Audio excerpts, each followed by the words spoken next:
दर्दनाक बयान मुफ्ती सलमान अज़हरी का। हमें ज़िंदगी में शैतान क्यों परेशान करता है, सुनिए पूरी तकरीर मुफ्ती सलमान अज़हरी की। और वीडियो को स्किप न करें मेरे भाई, मुफ्ती सलमान अज़हरी की पूरी तकरीर सुनकर जाएं। और तकरीर अच्छी लगे तो एक छोटा सा कमेंट कर दें और इस तकरीर को ज़्यादा से ज़्यादा अपने दोस्तों के पास शेयर कर दें और हमारे चैनल को सब्सक्राइब करें। दुश्मन या छोटा होता है या बड़ा होता है, लेकिन हमारी ज़िंदगियों में किसी दुश्मन का होना ये इसलिए नहीं है कि हम सबको ख़त्म कर दिया जाए, बल्कि इसलिए है कि हम अल्लाह से ज़्यादा करीब हो जाएं, उससे पनाह मांगने लग जाएं। दुश्मन से बचने के लिए रोज़ाना कुछ ना कुछ आप वजीफ़ा करते रहेंगे, अल्लाह से दुआ करते रहेंगे। जब जब आप मुसीबतों में गिरफ्तार होते हैं, अल्लाह की तरफ दौड़ करके आते हैं।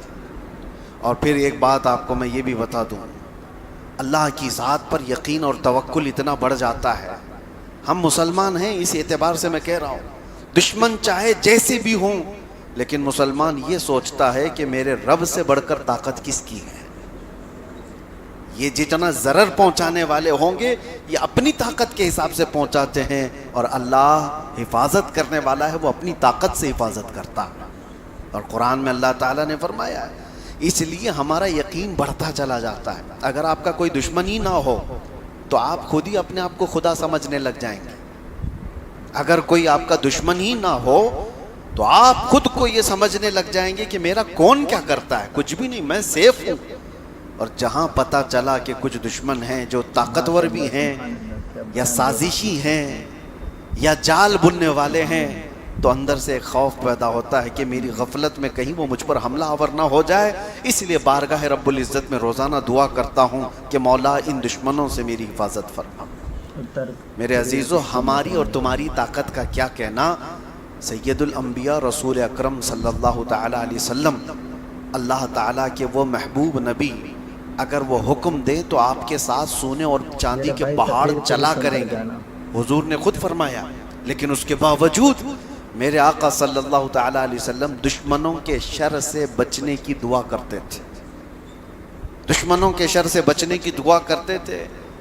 और बारहा ऐसा देखा भी गया कि दुश्मनों का वार मेरे आका पर हुआ है कि नहीं हुआ, अबू जहल की वजह से। अच्छा, यहाँ पर यह भी मैं बता दूं, अबू जहल क्यों पैदा हुआ, क्यों आ गया हुजूर के मुकाबिल में, क्यों इतनी अजियतें दिया। मेरे अजीज़ों, अल्लाह ताला का कोई काम हिकमत से खाली नहीं होता, कोई काम हिकमत से खाली नहीं होता। फ़िअलुल हकीम ला यख़लु अनिल हिकमा। अबू जहल के होने की वजह से रसूल पाक सल्लल्लाहु तआला अलैहि वसल्लम के कई मौजज़ात का इजहार हुआ है। कंकरियों ने कलमा पढ़ा, हुजूर का ये कमाल देखा दुनिया ने। या अबू जहल इस तरह का दुश्मन होने की वजह से उसने इनकार किया और मेरे आका ने इजहार करके दिखाया। उसने कहा कि ये नबी नहीं है, इनका अगर कुछ है तो जमीन पर चल रहा होगा जादू, आसमान पर चला करके दिखाएं कुछ। हुजूर ने इशारा किया और चांद दो टुकड़े हो गया। उसका इनकार करना था, मेरे आका ने इजहार करके दिखाया। दुश्मनों का कभी कभार होना आपके कमालात के इजहार का सबब बनता है। हाँ, इसीलिए इकबाल ये कहता है, तुम दिए बादे मुखालिफ से न घबरा है औकाब, ये आती है तुझे ऊंचा उड़ाने के लिए। उर्दू के हार्ड लफ्ज होंगे, आपको मैं बताता हूँ। कहना ये चाहते हैं इकबाल, तुम दिए बादे मुखालिफ से न घबरा है औकाब। औकाब ईगल को कहते हैं, परिंदा, बहुत ऊंचा उड़ता है ये ऊंचा उड़ता है, लेकिन कभी कभार नीचे आ जाता है। और तुंदिए बादे मुखालिफ का मतलब होता है उल्टा चलने वाली हवा।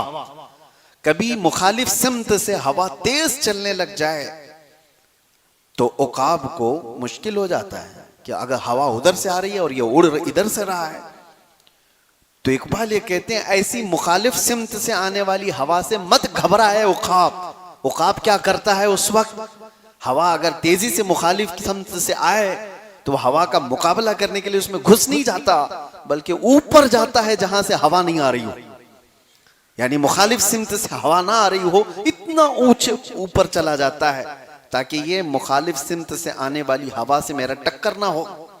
तो इकबाल ये कहता है, मुखालिफ सिमत से आने वाली तेज हवाओं से न घबरा ए औकाब, ए उम्मत मोहम्मदिया, ये आती है तुझे ऊंचा उड़ाने के लिए। तुम इनसे ऊपर चले जाओ, तुम्हें तुम्हारी हैसियत बताने के लिए दुश्मन आते हैं।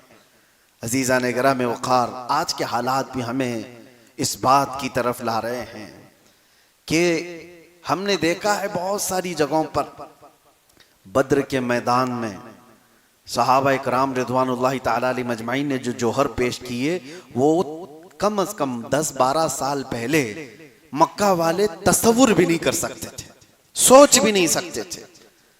जिस वक्त रसूल पाक सल्लल्लाहु ताला अलैहि वसल्लम ने हिजरत फरमाई, मक्का से मदीने जा रहे थे, 13 साल तक मक्का में कुफार और मुशरिकीन ने क्या नहीं जुल्म उठाए, सहाबा को पकड़ा है, अंगारे पर सुलाया है, अंगारों पर सुलाया है, सूली पर चढ़ा करके मुसला किया है, आंख कान नाक काट करके सहाबा के साथ बहुत तकलीफें दी। उस वक्त तो पूरे मुशरिकीन ये समझते थे कि ये कमजोर लोग हैं, ज़ईफ लोग हैं जो मोहम्मद के साथ चल रहे हैं, कभी भी इनका खात्मा होगा। और जिस वक्त हुजूर हिजरत करके चले गए, तब तो इनकी ताकत और भी बढ़ गई कि हमने तो इनको वतन छोड़ने पे मजबूर कर दिया। इनका गांव छूटा, घर छूटा, रिश्तेदार छूटे, माल व असबाब जायदाद सब छूट गया, कुछ नहीं है इनके पास। इतनी दुश्मनी किया इन्होंने। और उसके बाद जब वो मदीने चले गए, ये हालात थे जो सहाबा को मजबूत बना दिए, सहाबा को मजबूत बना दिए। आज हम सब ये जो ढीले ढाले हैं, उसकी वजह ही ये है कि हमारा मुकाबला किसी से नहीं है। जिस जगह पर किसी से मुकाबला नहीं होता, वो ढीली कौम है, उसे किसी भी चीज से अपने मुकाबले की ताकत का अंदाजा ही नहीं होता। मेरे अजीजों, सुना है शेर को भी अगर कुत्तों के साथ पाला जाए तो फिर वो शिकार करना छोड़ देता है, उसे उसकी हैसियत मालूम नहीं रह जाती, याद नहीं रह जाता, बरसों अगर रहा तो। सहाबा इकराम वहां मक्का से मदीने चले गए, मुशरिकीन अभी भी ये सोचते थे कि जिस तरह हम इनको मक्का में कभी भी पकड़ के मारते थे, एक साहबी हैं जिनको 16 साल तक कैद में रखा था इन्होंने, जंजीरों से बांध करके, वो जुल्म ढाए थे।